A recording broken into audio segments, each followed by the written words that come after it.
तो next heading है refraction of wave. ठीक है, नेक्स्ट हेडिंग हमारे पास है रिफ्रैक्शन ऑफ वेव। अब अगर हम चलें, आपको क्लास 10th में लेके चलें, लाइट का आपने रिफ्लेक्शन और रिफ्रैक्शन दोनों पढ़ा था, है ना। रिफ्लेक्शन में क्या होता था, मीडियम क्या होता था, सेम होता था ना। लाइट टकराने से पहले और टकराने के बाद उसी मीडियम में आ जाती है, तो उसको आप रिफ्लेक्शन ऑफ लाइट बोलते थे। रिफ्रैक्शन में क्या होता था, लाइट मीडियम को चेंज करता था, एक मीडियम से दूसरे मीडियम में जाती थी, तो उसको हम बोलते थे रिफ्रैक्शन ऑफ लाइट। अब यहां पर एक बात दिमाग में एकदम बैठा लीजिए, ड्यूरिंग रिफ्रैक्शन ऑफ वेव, अगर वेव का रिफ्रैक्शन हो रहा है तो वहां फेज का रिवर्सल नहीं होगा। मैं आपसे क्वेश्चन पूछूं, देखूं किसको किसको पता है। आप लोग लाइट का रिफ्लेक्शन पढ़ा है 10th क्लास में, यस नो? अब मैं आपसे क्वेश्चन पूछूं, बहुत छोटी सी बात पूछूं कि अगर कोई हम टॉर्च को पानी के ऊपर जलाते हैं तो वहां रिफ्लेक्शन होगा या रिफ्रैक्शन? वीडियो वालों बताओ।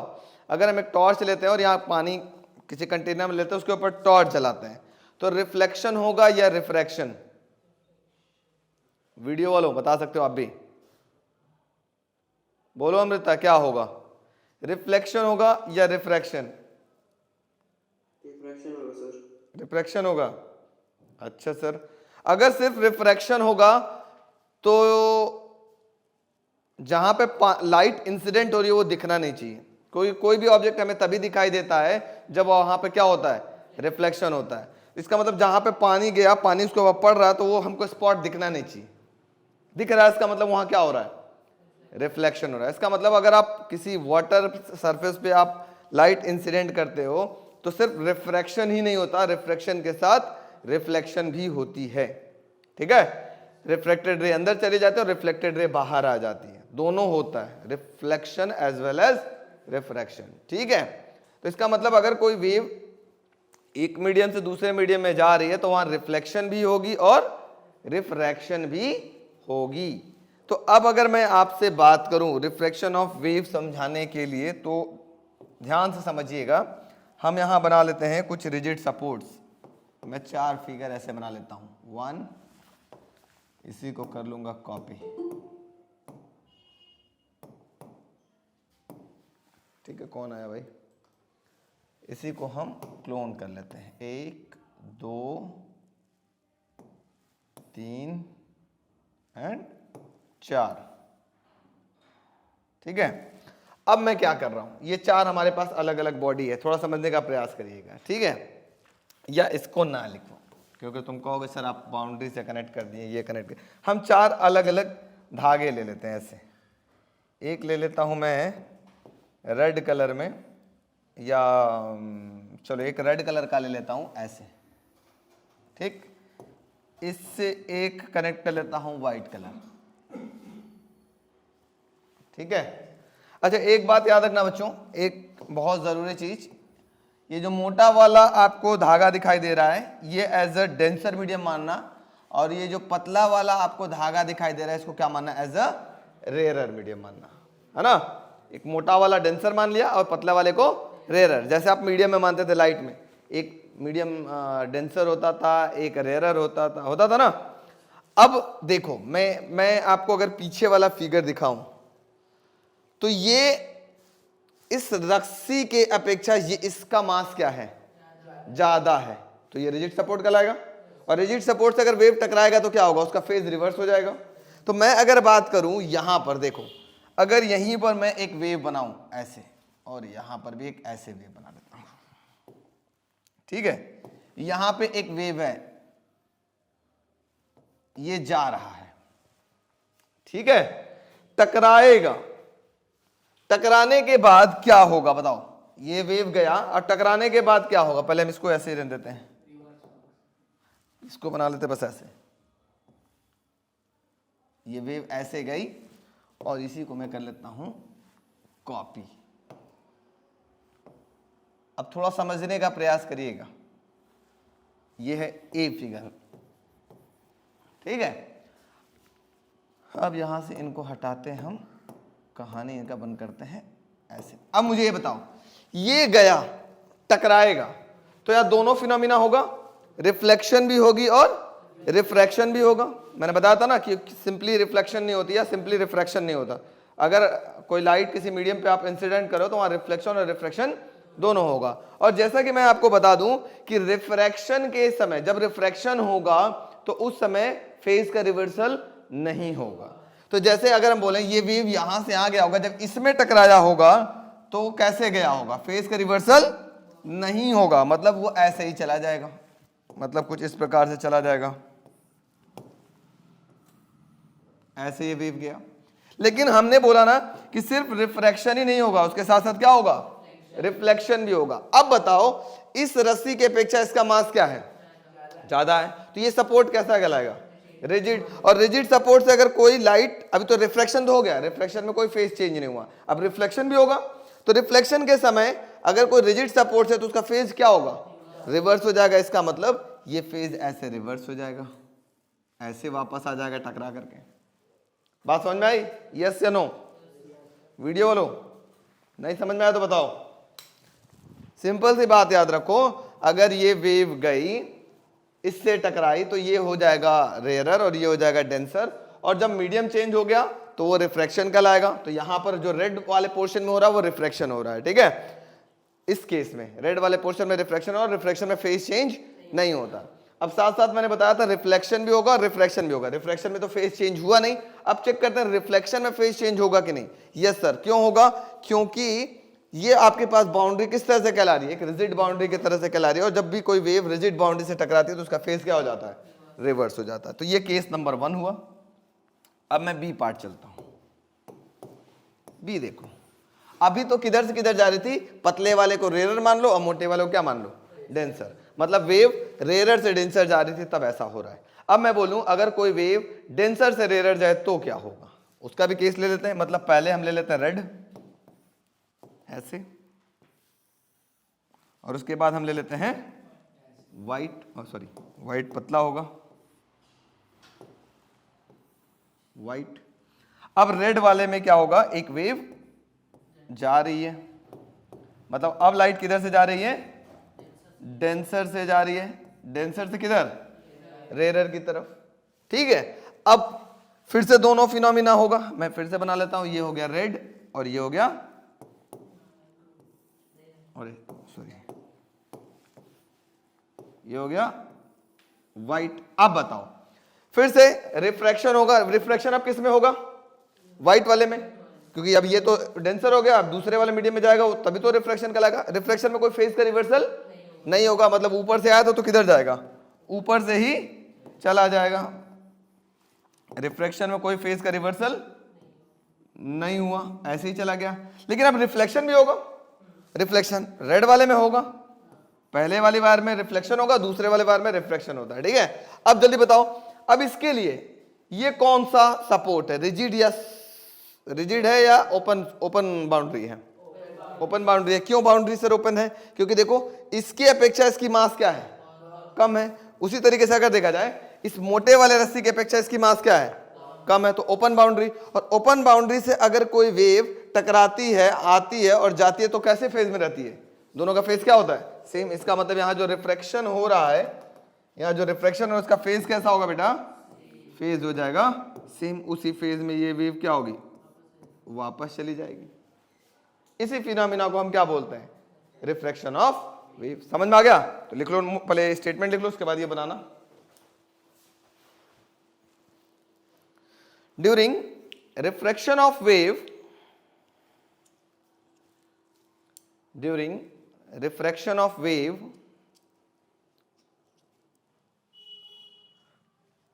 wave suffers, during refraction of wave, comma, wave suffers no phase change, wave suffers no phase change from one medium to another medium, from one medium to another medium। अब मैं यहां पे आपका समझने के लिए यहां लिख देता हूं, यहां पे क्या हो रहा है, यहां पे क्या हो रहा है, रिफ्रैक्शन हो रहा है, तो यहां मैं लिख देता हूं रिफ्रैक्शन। यहां पे भी क्या हो रहा है, रिफ्रैक्शन।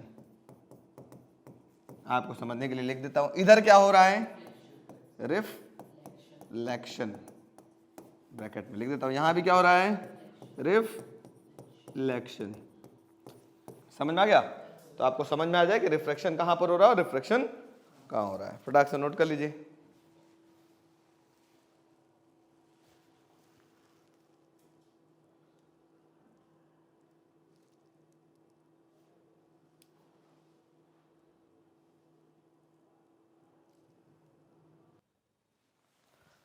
एक very very very important topic है बेटा, जिसको हम लोग नाम देंगे सुपरपोजिशन प्रिंसिपल।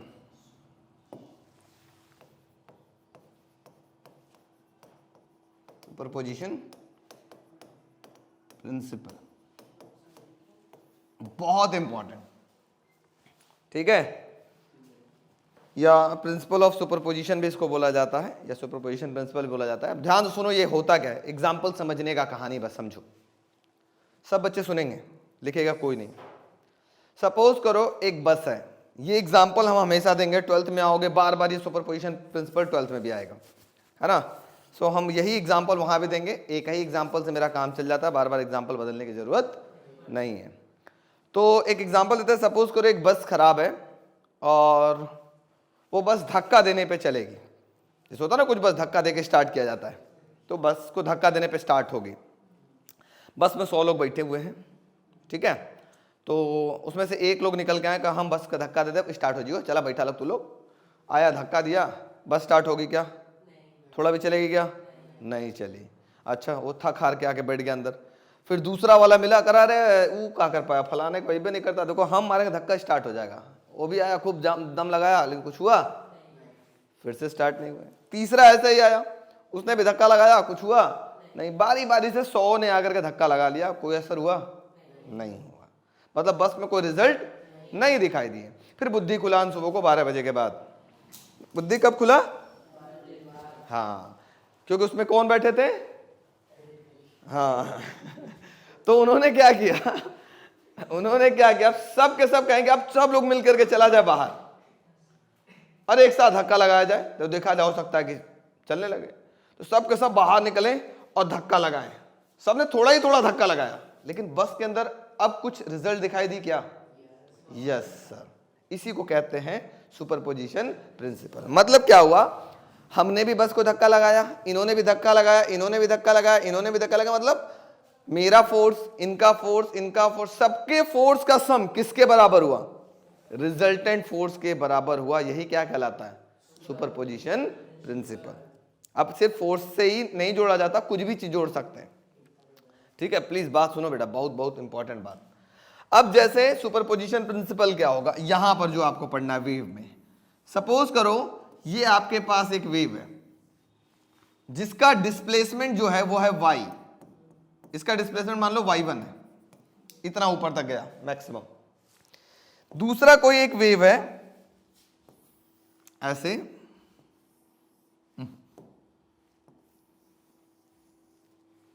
ठीक है, इसका डिस्प्लेसमेंट क्या है, y2 है, ठीक।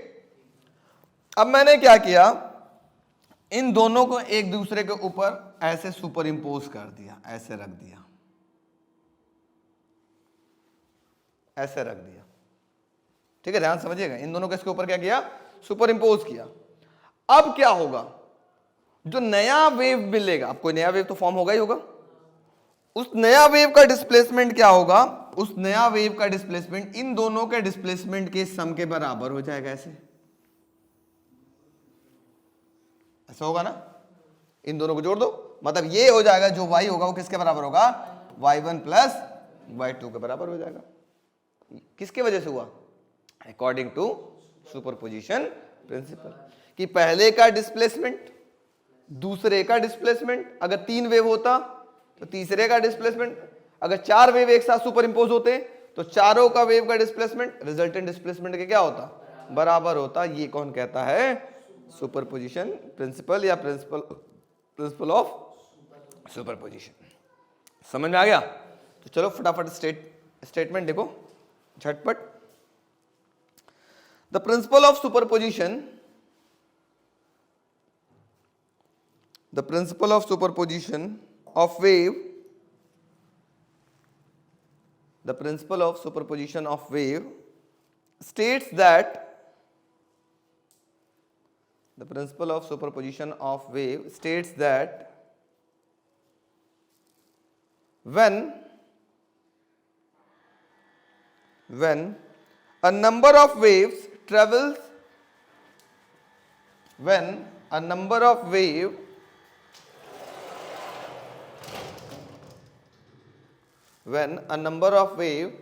travel through a medium, when a number of wave travel through a medium simultaneously,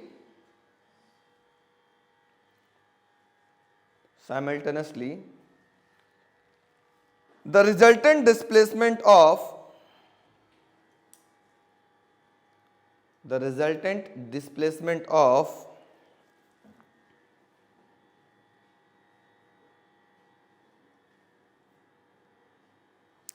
any particle of the medium,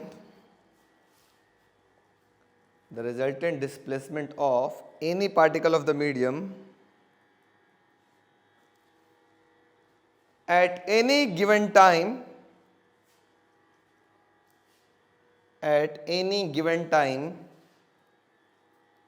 is equal to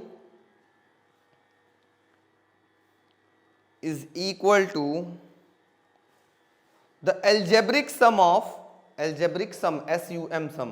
sum मतलब जोड़ है ना, sum, the algebraic sum of the displacement,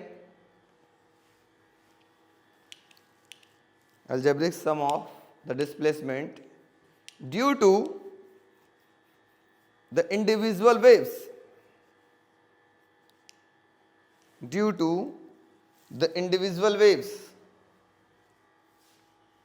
ये वाला figure बना लेना। पहला वाला वेव का डिस्प्लेसमेंट y1 है, दूसरे वाले का y2 है, तो ये जो रिजल्टेंट मिलेगा उसका डिस्प्लेसमेंट क्या होगा, y1 प्लस y2 मिलेगा।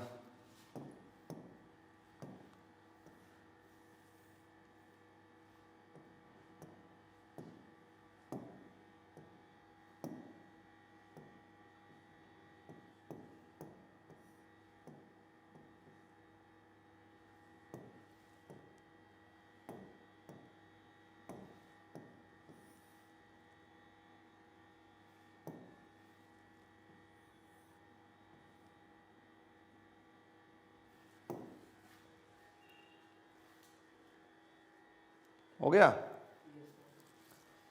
तो फॉर्मूला इसका क्या होता है, इसका फॉर्मूला होता है y is equal to y1 plus y2 plus y3 plus dot dot dot yn। जितने वेव होंगे उनका इंडिविजुअल वेव का जो भी डिस्प्लेसमेंट होगा वो उनका सम किसके बराबर होगा, रिजल्टेंट वेव के डिस्प्लेसमेंट के बराबर होगा। ये कौन कहता है, प्रिंसिपल ऑफ सुपरपोजिशन कहता है।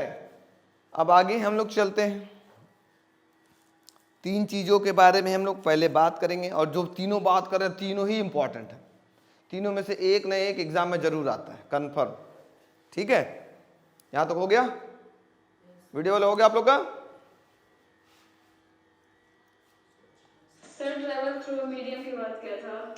ट्रैवल थ्रू मीडियम, हमने क्या बोला, travel through a medium simultaneously, travel through a medium simultaneously. चले नेक्स्ट, आओ। अब तीन टॉपिक हैं एकदम वेरी वेरी इंपॉर्टेंट, तीनों भाई हैं, तीनों एक दूसरे के क्या है, भाई हैं। सबसे पहले हम बात करेंगे interference of wave, interference of wave. ठीक है बेटा, अब ध्यान से समझना। सपोज करो ये आपके पास एक पहला वेव है जो कि इधर की ओर चल रहा है, ये आपके पास एक दूसरा वेव है, ये भी क्या कर रहा है, इधर की ओर चल रहा है। दोनों की वेलोसिटी क्या है, सेम है। दोनों का डायरेक्शन क्या है, सेम है। और दोनों की फ्रीक्वेंसी भी क्या है, सेम है। देखो इसकी फ्रीक्वेंसी कितनी हुई, 1 2 3 हर्ट्ज। इसकी फ्रीक्वेंसी 1 2 3 हर्ट्ज है ना। इसका मतलब इनका क्या क्या सेम है, इनकी फ्रीक्वेंसी μ1, इसकी फ्रीक्वेंसी μ2, मतलब μ1 इक्वल टू μ2। इनकी वेलोसिटी क्या है, v1 इक्वल टू v2। इसकी वेलोसिटी v1 है और इसकी वेलोसिटी v2 है, मान लो। ऊपर v1 लिखे हैं, इसको v2 कर लो, है ना। और इनका डायरेक्शन भी क्या है, दोनों वेव किस डायरेक्शन में जाना है, सेम डायरेक्शन में। अगर ये सुपर इम्पोज होते हैं, एक दूसरे के ऊपर लद जाते हैं, समझे, सुपर इम्पोज होने का मतलब एक दूसरे के ऊपर लद करके चलना, तो इसी फिनोमिना को हम क्या कहते हैं, interference of wave. When two waves of same frequency moving in a same direction with a same speed, है ना, is known as interference of wave, या when they superimpose on each other form interference of wave। ठीक है, मतलब interference में क्या क्या same होंगे, फ्रीक्वेंसी सेम भी होंगे, वेलोसिटी भी सेम होंगे और सेम डायरेक्शन में मूव करेंगे। ठीक है, इन्हीं के एक भाई हैं जिसका नाम होता है स्टेशनरी वेव। अगला आ जाएगा स्टेशनरी वेव।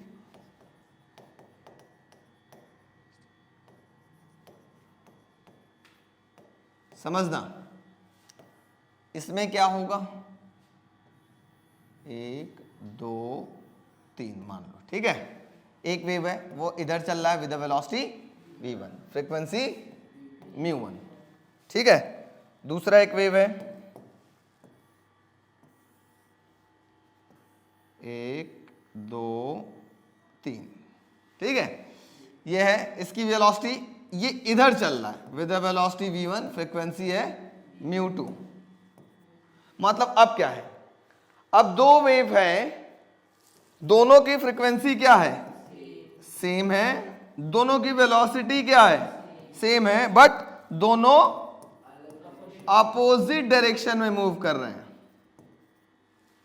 अपोजिट डायरेक्शन में मूव कर रहे हैं। और जब वो दोनों एक दूसरे पर सुपर इंपोज होंगे, वो क्या फॉर्म करेंगे, स्टेशनरी वेव। ठीक है, वो क्या फॉर्म करेंगे, स्टेशनरी वेव। सर मतलब थोड़ा सा और समझा देते, इसमें तो बड़ी अच्छी बात होती, थोड़ा और हम इसको छोटा कर लेते हैं। यहाँ पर ये कॉन्सेप्ट है, कोने में लिख देते हैं। अब देखो, जैसे मैं इस केस की बात करूं, ये वाला केस, इसी केस को हम थोड़ा बढ़ा लेते हैं। ये आपके पास कौन सा वेव था बेटा, पहला वाला ना। ये कौन सा वेव था आपके पास, दूसरा वाला। अब इनका रिजल्टेंट कैसा मिलेगा, एम्पलीट्यूड बढ़ जाएगी इनकी, ये होगा इनका रिजल्टेंट वेव। समझ आ रहा है। लेकिन स्टेशनरी वेव में कैसा मिलेगा, थोड़ा समझने का प्रयास करिएगा, बहुत जरूरी बात बता रहा हूं। थोड़ा समझने का आप प्रयास करेंगे, समझ में आ जाएगा आसानी से।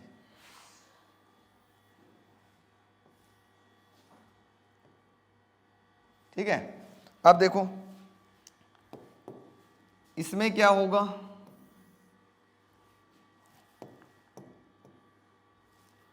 ये कौन सा वेव था बेटा आपके पास, पहला वाला। ये कौन सा वेव है आपके पास, दूसरा वाला। अब ये जब ये इधर जाएगा तो ये वेव इधर आएगा, और ये वेव कुछ इस प्रकार से हो जाएगा।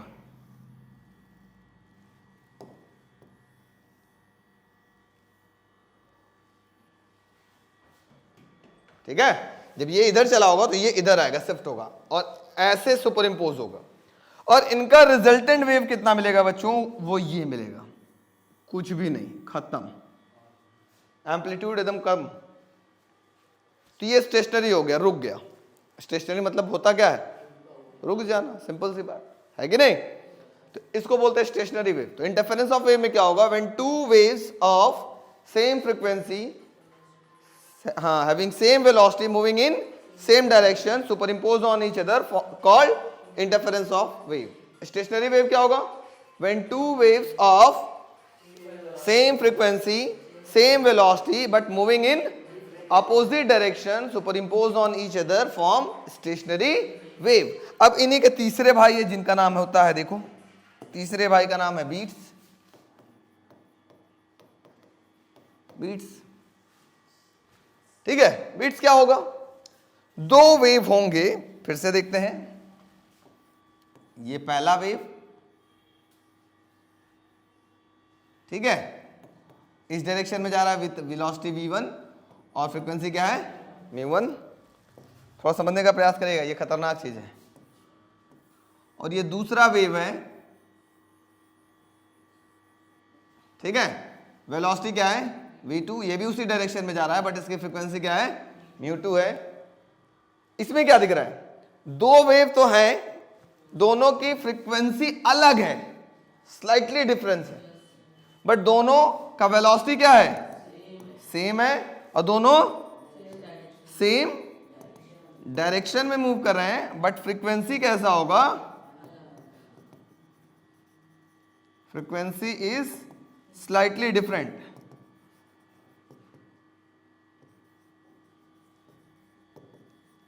अगर सुपर इम्पोज एक दूसरे के ऊपर होते हैं तो ये क्या फॉर्म करेंगे? बीट्स। सुना है ना, कभी डांस वांस किया होगा तो बोलता है ढक चिक्का ढक, डिंग चिक्का डिंग। तो डिंग चिका डिंग, वो जो बज रहा है उसके अंदर बहुत सारे इंस्ट्रूमेंट बज रहे हैं। उन सारे इंस्ट्रूमेंट की फ्रीक्वेंसी अलग अलग है ना। हारमोनियम बजा रहे हो उसकी फ्रीक्वेंसी अलग होगी, तबला बजा रहे हो उसकी फ्रीक्वेंसी अलग होगी, ढोलक बजा रहे हो वो अलग होगा, मंजीरा बजा रहे हो अलग होगा। तो सबकी फ्रीक्वेंसी क्या निकल रही है? अलग अलग निकल रही है, लेकिन आपके कानों तक पहुंच रही है। मतलब सबका डायरेक्शन भी क्या है? सेम, और सबकी स्पीड भी क्या है? सेम। ऐसा नहीं ना कि अगर ऑर्केस्ट्रा में ढोलक बज रहा है और हारमोनियम बज रहा है, कैसियो बज रहा है, पियानो बज रहा है, ट्रम्पेट बज रहा है, तो आपको पहले ढोलक सुनाई जाएगा दिम दुम दुम, फिर ढोलक बंद हो जाएगा, उसके बाद हारमोनियम सुनाई देगा। ऐसा तो होता नहीं है, सब सेम स्पीड से आते हैं। इसका मतलब सबकी वेलोसिटी क्या है? सेम है। सभी किधर जा रहे हैं? सेम डायरेक्शन में जा रहे हैं, बट इनकी चेंज क्या है? फ्रीक्वेंसी डिफरेंट है। वो क्या फॉर्म करेंगे? बीट्स। ठीक है, देखो तीनों एक जैसे हैं। पहले वाले में सब कुछ same, velocity same, frequency same, direction same, form करेगा इंटरफेरेंस। दूसरे वाले में बस डायरेक्शन अपोजिट हो जाएगा, बाकी सेम। तीसरे वाले में बस फ्रीक्वेंसी डिफरेंट हो जाएगा, बाकी से सब कुछ सेम। समझ में आ गया? Yes no? वीडियो वाले बच्चों जल्दी बोलो। तो फटाफट एक एक लाइन में लिख लिया जाए, थोड़ा लिखो। तो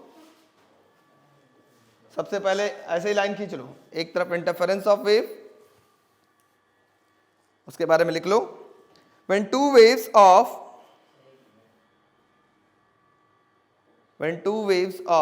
same frequency moving with same speed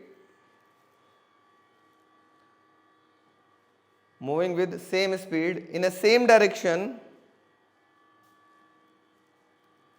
in a medium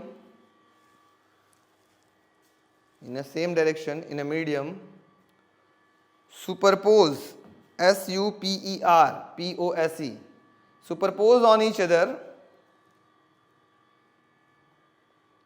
superpose on each other, they give rise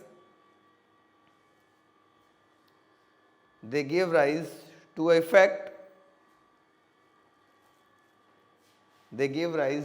effect called interference of wave, ये बनाने के लिए जगह छोड़ देना। फिर लिख लो दूसरा हेडिंग, स्टेशनरी वेव, इसके बारे में लिख लो। when two waves of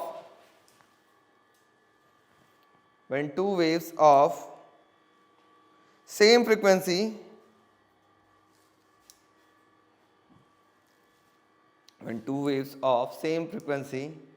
moving with same speed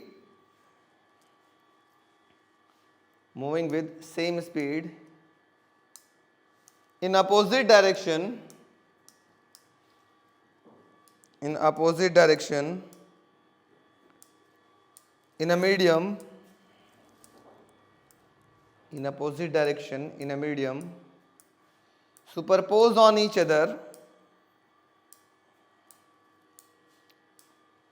superposed on each other, they produce stationary wave. They produce stationary wave. Third point लिखेगा बीट्स. बीट्स, अरे भाई साहब आप मत बोले ना कृपया, पी पी बोलना है. ये भी देखो बीट्स है. हाँ बीट्स ही पढ़ा रहे भाई साहब. ठीक है बेटा, लिखिए बीट्स. देखिए when two waves of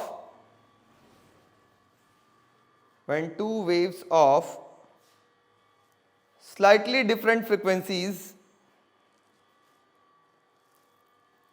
when two waves of slightly different frequencies moving with same speed,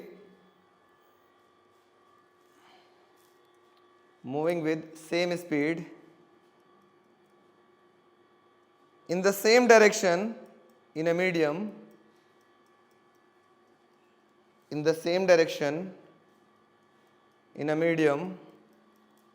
superpose on each other,